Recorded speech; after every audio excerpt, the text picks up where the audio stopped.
8 വയസ്സുകാരിയെ പീഡിപ്പിച്ചു കൊന്ന പ്രതിയെ ഏറ്റുമുട്ടലിൽ വധിച്ച് UP പോലീസ്. എൻകൗണ്ടർ കില്ലിംഗിൽ ഒരിക്കലും സപ്പോർട്ട് ചെയ്യാത്ത ഒരു വ്യക്തിയാണ് ഞാൻ. പക്ഷെ ഇപ്പോഴത്തെ സാഹചര്യത്തിൽ പ്രത്യേകിച്ചും ഗോവിന്ദചാമി ജയിൽ ചാടി പോലീസ് അറസ്റ്റ് ചെയ്തു. ഈ ഒരു സന്ദർഭത്തിലൊക്കെയാണ് UP പോലീസിനെയും ഹൈദരാബാദ് പോലീസിനെയും ഒക്കെ നമുക്ക് ബഹുമാനം വരുന്നത്, അല്ലെങ്കിൽ സപ്പോർട്ട് ചെയ്യാൻ തോന്നുന്നത്. കാരണം ഇവനെയൊക്കെ വെടിവെച്ച് കൊല്ലുകയും ചെയ്യേണ്ടത്. അതായത് വെറും 20-30 രൂപയ്ക്ക് ഒരു ബുള്ളറ്റിൽ തീരേണ്ട പരിപാടി.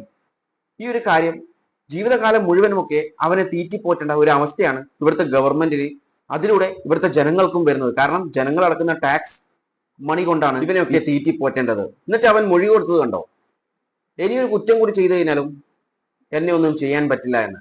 ഇവിടുത്തെ നിയമത്തെയും നിയമ സംഹിതയെയും വെല്ലുവിളിക്കുകയാണ് ഇതിലൂടെ അവൻ ചെയ്തിട്ടുള്ളത്. അവൻ ജയിൽ ചാടി പോകുമ്പോൾ ഒരു വ്യക്തി അവനെ കണ്ടു.